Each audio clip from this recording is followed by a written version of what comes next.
November 1st. The sky was burning with fantastic colour, great splashes of incredible fire.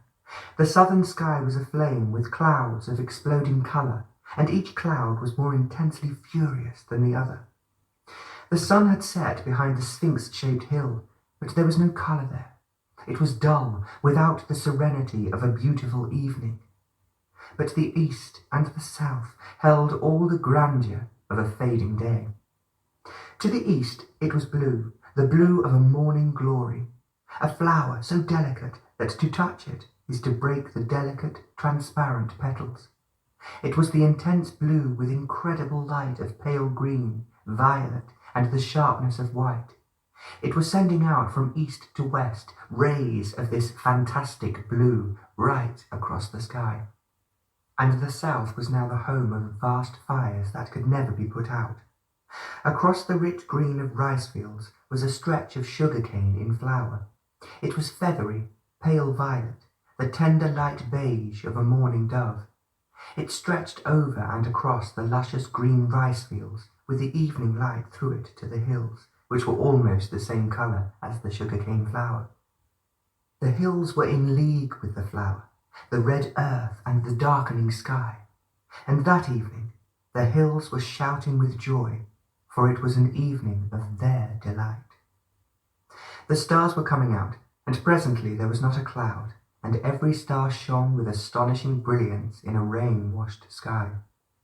And early this morning, with dawn far away, Orion held the sky, and the hills were silent. Only across the valley the hoot of a deep-throated owl was answered by a light-throated one at a higher pitch. In the clear, still air their voices carried far, and they were coming nearer until they seemed quiet among a clump of trees. Then they rhythmically kept calling to each other, one at a lower note than the other, till a man called and a dog barked. It was meditation in emptiness, a void that had no border. Thought could not follow, it had been left where time begins, nor was there feeling to distort love. This was emptiness without space. The brain was in no way participating in this meditation. It was completely still, and in that stillness, going within itself and out of itself, but in no way sharing with this vast emptiness. The totality of the mind was receiving or perceiving or being aware of what was taking place, and yet it was not outside of itself, something extraneous, something foreign. Thought is an impediment to meditation, but only through meditation can this impediment be dissolved, for thought dissipates energy, and the essence of energy is freedom from thought and feeling. Second, it had become very cloudy. All the hills were heavy with them, and clouds were piling up in every direction. It was spitting with rain, and there wasn't a blue patch anywhere. The sun had set in darkness, and the trees were aloof and distant. There is an old palm tree that stood out against the darkening sky, and whatever light there was held by it. The riverbeds were silent, their red sand moist, but there was no song. The birds had become silent, taking shelter among the thick leaves. A breeze was blowing from northeast, and with it came more dark clouds and a spattering of rain, but it hadn't begun in earnest. That would come later, in gathering fury. And the road in front was empty. It was red, rough, and sandy, and the dark hills looked down on it. It was a pleasant road with hardly any cars, and the villagers with their ox-drawn carts going from one village to another. They were dirty, skeleton-thin, in rags, with their stomachs drawn in, but they were wiry and enduring. They had lived like that for centuries, and no government is going to change all this overnight. But these people had a smile, though their eyes were weary. They could dance after a heavy day's labour, and they had fire in them. They were not hopelessly beaten down. The land had not had good rain for many years, and this may be one of those fortunate years which may bring more food for them, and fodder for their thin cattle. And the road went on, and joined at the mouth of the valley, the big road, with few buses and cars. On this road, far away were the cities with their filth, industries, rich houses, temples, and dull minds. But here, on this open road, there was solitude, and the many hills full of age and indifference. Meditation is the emptying the mind of all thought, for thought and feeling dissipate energy. They are repetitive, producing mechanical activities which are a necessary part of existence. But they are only part, and thought and feeling cannot possibly enter into the immensity of life. Quite a different approach is necessary, not the path of habit, association, and the known. There must be freedom from these. Meditation is the emptying of the mind of the known. It cannot be done by thought or by the hidden prompting of thought, nor by desire in the form of prayer, nor through the self-effacing hypnotism of words, images, hopes, and vanities. All these have come to an end, easily, without effort and choice, in the flame of awareness. And there, walking on that road, there was complete emptiness of the brain, and the mind was free of all experience, the knowing of yesterday, though 1,000 yesterdays had been. Time, the thing of thought, had stopped. Literally, there was no movement before and after. There was no going or arriving or standing still. Space as distance was not. There were the hills and bushes, but not as high and low. There was no relationship with anything, but there was an awareness of the bridge and the passer-by. The totality of the mind, in which is the brain with its thoughts and feelings, was empty. And because it was empty, there was energy, a deepening and widening energy without measure. All comparison, measurement, belonged to thought, and so to time. The otherness was the mind without time. It was the breath of innocence and immensity. Words are not reality. They are only means of communication, but they are not the innocence and the immeasurable. The emptiness was alone. Third, it had been a dull, heavy day. The clouds were pressing in, and it had rained violently. The riverbeds had some water in them, but the land needed lots more rain for the big catchments, tanks, and the wells to get filled up. There would be no rain for several months, and the hot sun would burn the land. Water was needed urgently for this part of the country, and every drop was welcome. One had been indoors all day, and it was good to get out. The roads were running with water. There was a heavy shower, and under every tree there was a puddle, and the trees were dripping with water. It was getting dark. The hills were visible. They were just dark against the sky, the colour of the clouds. The trees were silent and motionless, lost in their brooding. They had withdrawn and refused to communicate. One was aware suddenly of that strange otherness. It was there, and it had been there, only there had been talks, seeing people, and so on, and the body had not had enough rest to be aware of the strangeness. But on going out, it was there, and only then there was a realization that it had been there. Still, it was unexpected and sudden, with that intensity which is the essence of beauty. One went with it down the road, not as something separate, not as an experience, something to be observed and examined, to be remembered. These were the ways of thought, but thought had ceased, and so there was no experiencing of it. All experiencing is separative and deteriorating. It is part of the machinery of thought, and all mechanical processes deteriorate.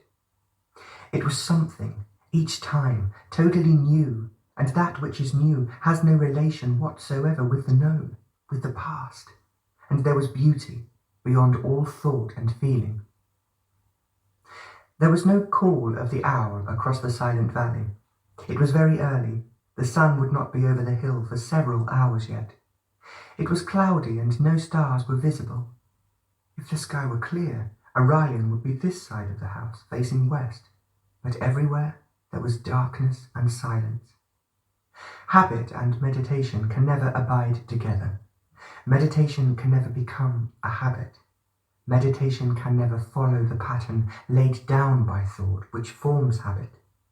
Meditation is the destruction of thought, and not thought caught in its own intricacies, visions, and its own vain pursuits. Thought shattering itself against its own nothingness is the explosion of meditation. This meditation has its own movement, directionless and so causeless. And in that room, in that peculiar silence, when the clouds are low, almost touching the treetops, meditation was a movement in which the brain emptied itself and remained still. It was a movement of the totality of the mind in emptiness, and there was timelessness. Thought is matter held within the bonds of time.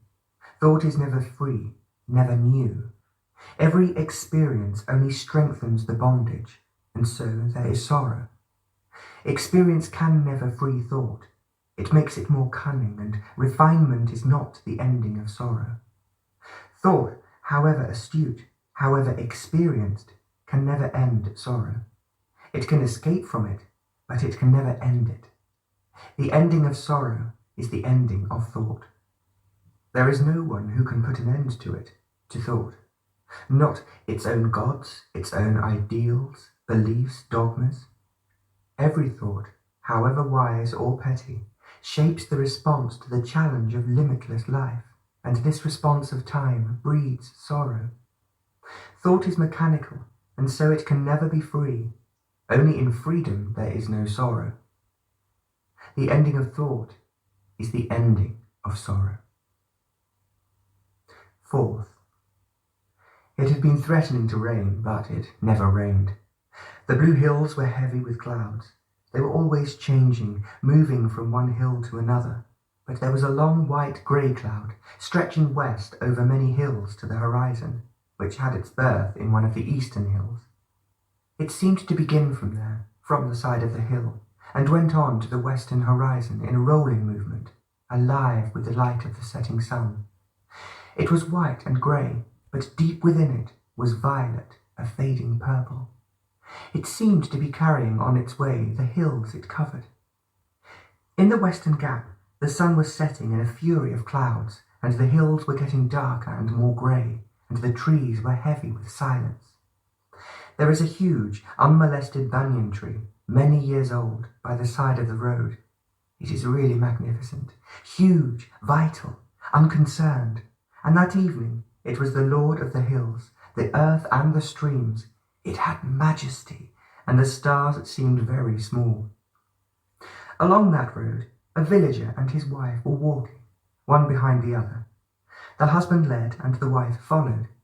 They seemed a little more prosperous than the others, than one met on the road. They passed us. She never looked at us, and he looked at the far village. We caught up with her.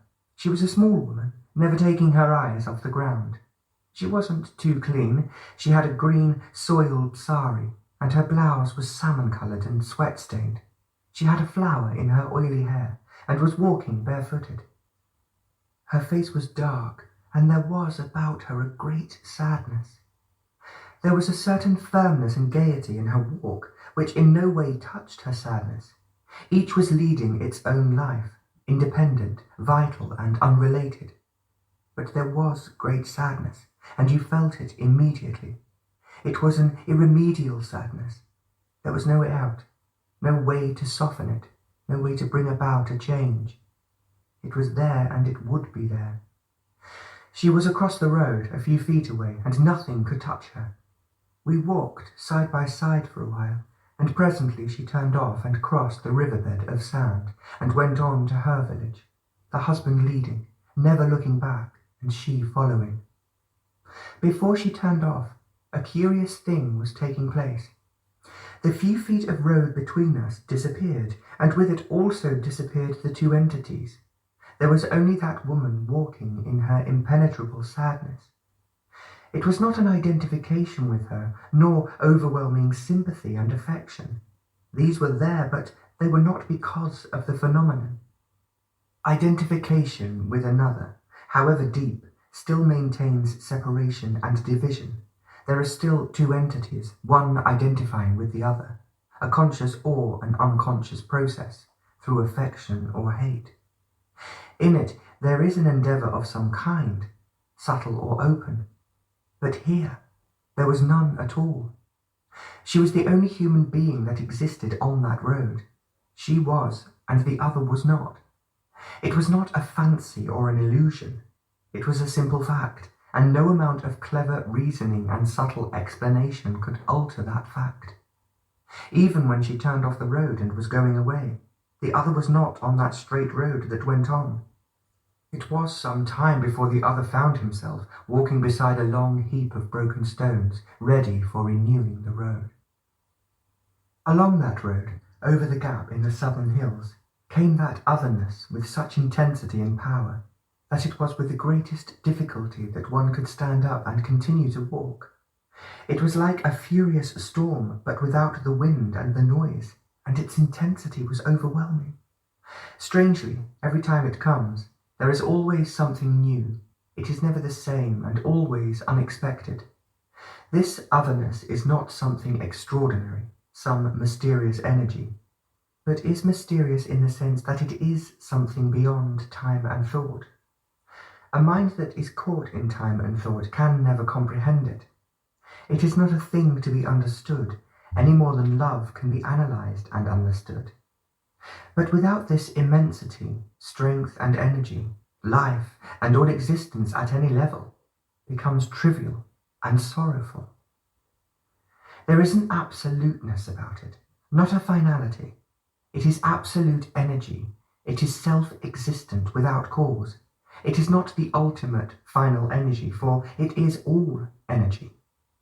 Every form of energy and action must cease for it to be, but in it all action is. Love and do what you will.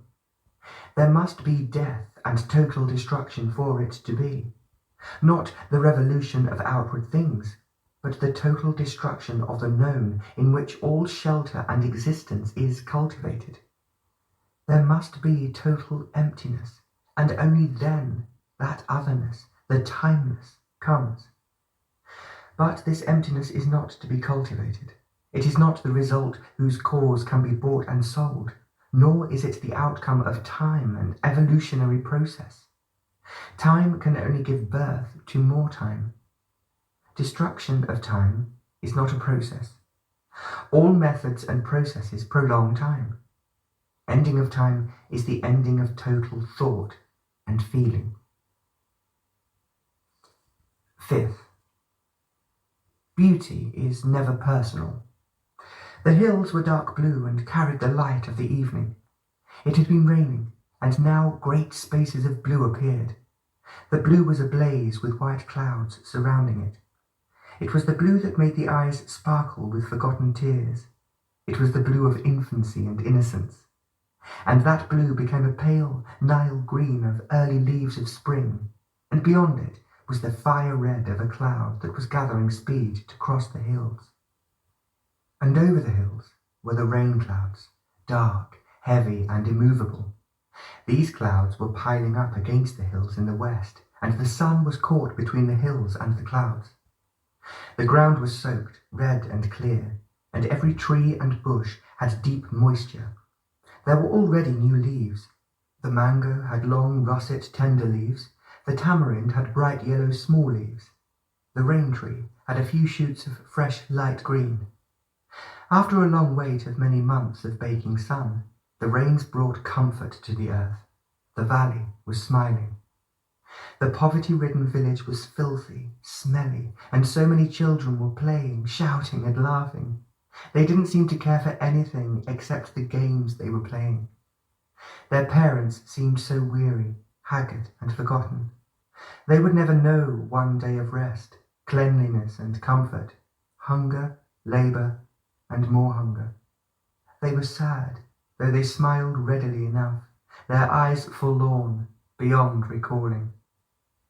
Everywhere there was beauty, the grass, the hills, and the crowded sky. The birds were calling, and high in the air an eagle was circling. There were lean goats on the hills, devouring everything that grew. They were insatiably hungry, and their little ones pranced from rock to rock. They were so soft to touch, their skin sparkling, clean and healthy. The boy who was looking after them was singing away, sitting on a rock and occasionally calling to them. The personal cultivation of the pleasure of beauty is self-centered activity. It leads to insensitivity.